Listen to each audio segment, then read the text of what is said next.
Hai ibu-ibu semua, saudari-saudariku, Shalom. Selamat petang. Bertemu kembali dalam pemahaman Alkitab Komisi Perempuan. Sore hari ini kita akan membahas tentang pola kemitraan laki-laki dan perempuan. Namun sebelumnya, mari kita berdoa terlebih dahulu. Tuhan Yesus, Tuhan yang kami kenal di dalam nama Putramu yang tunggal, yang sudah mati dan bangkit menebus dosa kami semua. Bahkan Engkau yang sudah mengirimkan Roh-Mu yang kudus untuk menguatkan kehidupan kami. Kami sungguh bersyukur, kami senantiasa dilindungi, kami senantiasa disertai dan diberkati Tuhan. Bahkan sampai pada petang hari ini, di mana kami dapat bertemu secara online dan kami dapat bersama-sama belajar akan firman Tuhan. Mari ya Roh Kudus, Engkau firman yang hidup. Buka hati kami semua, terangi hati kami semua, sehingga apa yang kami baca dan renungkan ini boleh semakin memperkaya kehidupan rohani kami dan membuat kami semua lebih-lebih lagi di dalam melakukan firman Tuhan. Pimpin kami sepanjang petang hari ini Tuhan. Di dalam nama Tuhan kami Yesus Kristus kami berdoa. Amin. Saudariku yang dikasihi oleh Tuhan Yesus Kristus, tadi sudah disebutkan di depan bahwa kita akan membahas tentang pola kemitraan laki-laki dan perempuan. Nah, bagaimana saudari-saudari semua menggambarkan hubungan laki-laki dan perempuan?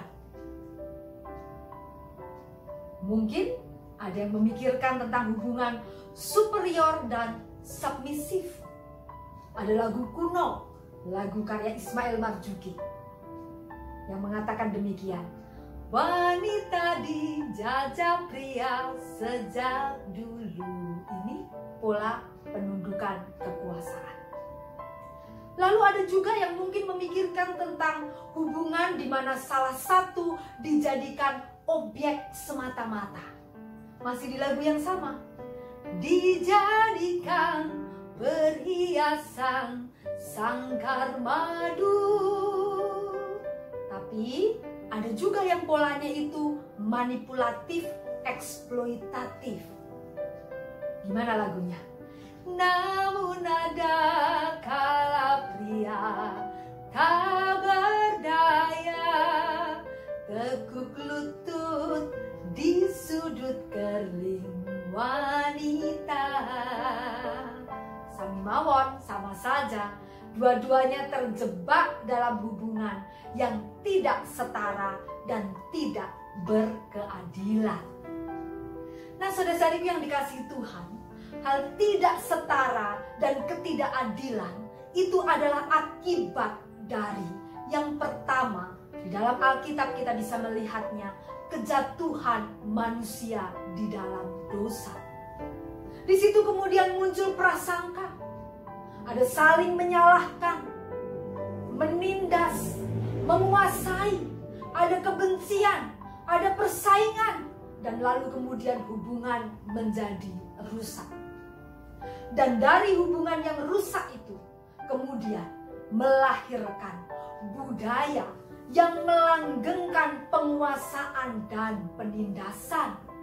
Misalnya budaya patriarki yang lebih memuliakan atau menempatkan laki-laki pada posisi yang lebih tinggi dan merendahkan atau meremehkan perempuan. Padahal saudari-saudariku yang dikasihi oleh Tuhan Yesus Kristus, sejak dari penciptaan manusia sudah menunjukkan satu hubungan yang setara, hubungan yang adil, hubungan yang penuh dengan kasih dalam kemitraan yang tulus. Kalau kita membaca dalam Kejadian pasal yang pertama, di mana mereka dijadikan satu sama lain sebagai penopang, sebagai penolong yang sepadan. Namun kemudian, oleh karena kejatuhan dalam dosa dan oleh karena budaya yang melanggengkan pola kekuasaan dan penindasan, maka terjadi hubungan yang tidak setara dan tidak adil. Tetapi adakah contoh hubungan yang setara dan adil? Adakah contoh hubungan yang ideal sebagaimana pada waktu penciptaan manusia yang pertama, yang mula-mula? Ada beberapa contoh saudari-saudariku di dalam Alkitab. Setidak-tidaknya dalam hubungan Miriam, Musa, dan Harun, selain mereka itu bersaudara, tetapi mereka juga menunjukkan satu pola hubungan bermitra. Mereka bermitra dalam pelayanan. Lalu kemudian Maria dan Yesus, selain hubungan ibu dan anak, mereka juga menunjukkan pola hubungan kemitraan di dalam pelayanan. Tentu kita semua masih ingat peristiwa di Kana, bukan?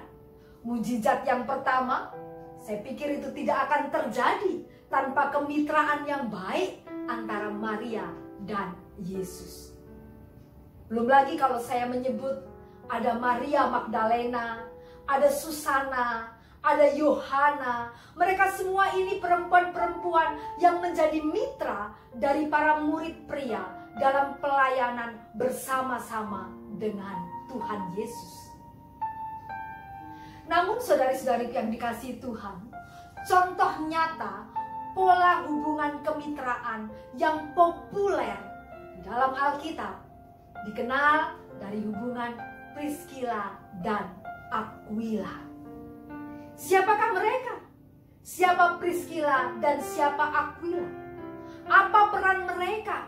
Sehingga Rasul Paulus menyebutkan nama mereka beberapa kali dalam surat-suratnya. Dan dengan signifikan dia menjelaskan peran mereka. Siapakah Priskila dan Aquila? Apa perannya?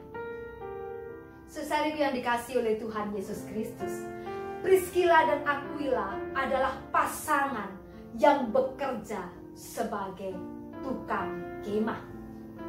Aquila adalah seorang Yahudi asal Pontus. Suami istri ini baru datang dari Italia. Mereka masuk dalam rombongan orang-orang Yahudi yang diusir keluar dari Roma oleh Kaisar Claudius sekitar tahun 41 dan mereka tinggal di Korintus. Coba kita cek Kisah 18 ayatnya yang kedua. Kisah para Rasul 18 ayatnya yang kedua. Dikatakan di sini, kemudian Paulus meninggalkan Athena lalu pergi ke Korintus. Di Korintus dia berjumpa dengan seorang Yahudi bernama Aquila, berasal dari Pontus. Dia baru datang dari Italia dengan Priskila istrinya karena Kaisar Claudius telah memerintahkan supaya semua orang Yahudi meninggalkan Roma. Paulus singgah di rumah mereka. Catatan yang kedua, bahkan dikatakan Paulus tinggal bersama dengan mereka sekitar 1 tahun 6 bulan lamanya. Bisa dibaca di Kisah 18 ayatnya yang ke-11. Mengapa? Karena profesi mereka sama sebagai tukang kemah. Catatan yang ketiga, dalam interaksi yang intens dengan Paulus itulah Priskila dan Aquila semakin menguasai firman Tuhan. Maka keduanya dipercaya untuk mendampingi pelayanan Paulus, bahkan ikut ke Syria. Saya akan bacakan Kisah 18 ayatnya yang ke-18. Paulus tinggal beberapa hari lagi di Korintus, lalu ia minta diri kepada saudara-saudara di situ dan berlayar ke Syria sesudah ia mencukur rambutnya di Kengkrea karena ia telah bernazar. Priskila dan Aquila menyertai dia. Catatan kita yang berikutnya, yang keempat adalah di Efesus Paulus meninggalkan mereka di sana. Ini ada di ayatnya yang ke-19. Kita cek. Lalu sampailah mereka di Efesus. Paulus meninggalkan Priskila dan Aquila di situ. Tentu saudara-saudariku, dengan tujuan untuk mengajar, mendampingi jemaat Efesus. Malah pada saat itu ketika datang Apolos, seorang pengajar dari Alexandria yang dikatakan mahir dalam soal-soal kitab suci, tetapi ternyata ketika didengarkan itu masih ada kekurangannya, sebab dia hanya tahu tentang baptisan Yohanes. Maka Priskila dan Aquila mengundang Apolos itu ke rumah mereka. Dan dikatakan di situ, dengan teliti menjelaskan kepada Apolos tentang jalan Allah.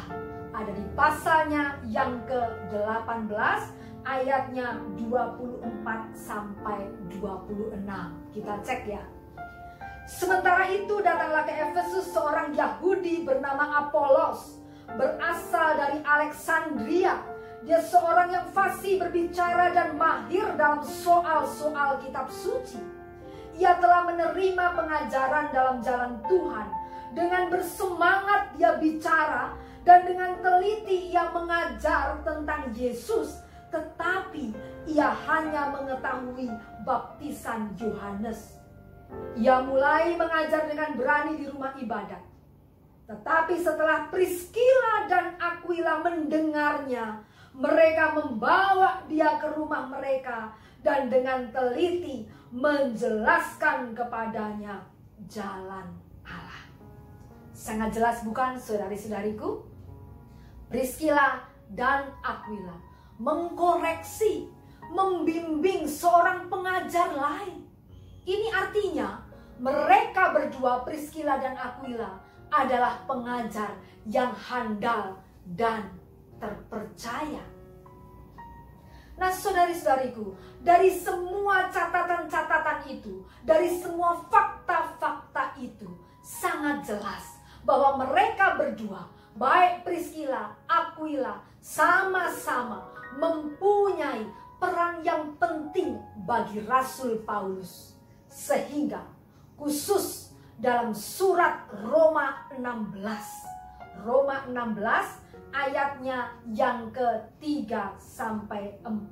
Kita cek ya. Roma 16 ayatnya yang ke-3 sampai dengan yang ke-4. Roma pasalnya yang ke-16 ayatnya yang ke-3 dan yang ke-4 dalam surat Paulus. Sampaikan salam kepada Priskila dan Aquila, teman-teman sekerjaku dalam Kristus Yesus. Paulus menyebut mereka berdua sebagai teman-teman sekerjaku dalam Kristus Yesus. Dua-duanya adalah teman sekerja. Hal lain adalah bahwa nama keduanya, Priskila dan Aquila, itu disebut selalu bersamaan. Tidak nampak siapakah yang dianggap punya kedudukan yang lebih tinggi atau lebih rendah. Keduanya setara. Maka dapat dikatakan saudari-saudariku bahwa Priskila dan Aquila itu mitra. Mitra dalam rumah tangga, mitra dalam pekerjaan atau profesi, dan mitra dalam pelayanan. Luar biasa bukan? Lalu saudari-saudariku yang dikasihi Tuhan, pertanyaan kita selanjutnya adalah, apakah manfaat kemitraan dalam pelayanan? Yang pertama, dari perspektif perempuan, tentu ini menjadi reclaim terhadap kedudukan perempuan yang semula begitu dimarginalkan dalam kehidupan. Perempuan mempunyai ruang yang sama, kesempatan yang sama dengan laki-laki dalam berpelayanan. Yang kedua, secara teknis, pekerjaan akan terasa ringan sebab laki-laki dan perempuan saling melengkapi dengan kekurangan dan kelebihan masing-masing. Yang ketiga, pencapaian atau hasil akan lebih maksimal sebab kita menggandakan potensi dan energi. Yang keempat, baik laki-laki dan perempuan mendapatkan kesempatan yang sama untuk semakin tumbuh dan berkembang. Nah, saudara-saudariku, pertanyaan selanjutnya adalah bagaimana kemitraan laki-laki dan perempuan di dalam gereja? Ya, memang kemitraan di dalam gereja antara laki-laki dan perempuan ini bukan isu yang baru. Tetapi dalam pelaksanaannya harus lebih diperbaiki, lebih ditingkatkan. Di satu sisi, perempuan harus diberi kepercayaan dan ruang lebih luas pada pengambilan keputusan dan kepemimpinan. Bukan sekedar perpanjangan area domestik. Bahwa perempuan melayani itu sudah lazim, itu sudah banyak, itu sudah sangat-sangat signifikan. Tetapi seringkali bukan pada area pengambilan keputusan dan kepemimpinan, tetapi pada kepanjangan tangan area domestik. Misalnya menjadi seksi konsumsi, misalnya menjadi bendahara, misalnya seksi perkunjungan, dan lain sekali. Jarang menduduki jabatan-jabatan yang sifatnya pengambilan keputusan dan kepemimpinan. Di sisi lain, perempuan sendiri harus membangun kepercayaan dirinya, kapasitas dirinya, dan berani mengambil peluang untuk menjadi mitra yang setara dengan laki-laki. Jangan ketika diberi kesempatan, oh saya tidak berani, oh jangan dulu, oh saya tidak mampu, oh saya tidak pengalaman. Nah, kalau kita tidak berani mengambilnya, kapan kita akan punya pengalaman? Nah, saudariku yang dikasihi oleh Tuhan Yesus Kristus, kemitraan harus dipandang sebagai kekuatan gereja untuk bertumbuh. Jangan dilihat sebagai kontestasi atau persaingan. Ibarat sebuah perahu dengan dua pendayung, tentu akan dapat melaju dengan lebih cepat.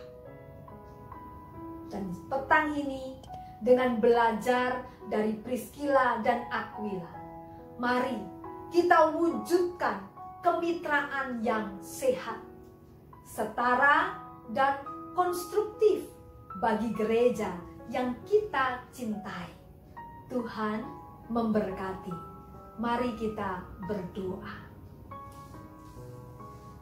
Terima kasih Tuhan, petang hari ini kami dibekali dengan firman Tuhan. Belajar untuk kemitraan yang sehat dan konstruktif dari Priscilla dan Aquila. Sehingga ini menjadi satu energi untuk gereja semakin bertumbuh kembang. Ajari kami Tuhan, masing-masing, baik pria, baik wanita, untuk dapat bekerja sama demi kemuliaan nama Tuhan. Terima kasih Tuhan, terpujilah namamu, di dalam nama Tuhan kami Yesus Kristus kami berdoa. Amin. Demikian PA kita hari ini, petang hari ini. Sampai bertemu kembali di dalam PA-PA selanjutnya, belajar tentang tokoh-tokoh perempuan yang ada di dalam Alkitab. Stay home, stay safe, stay healthy. Tuhan memberkati.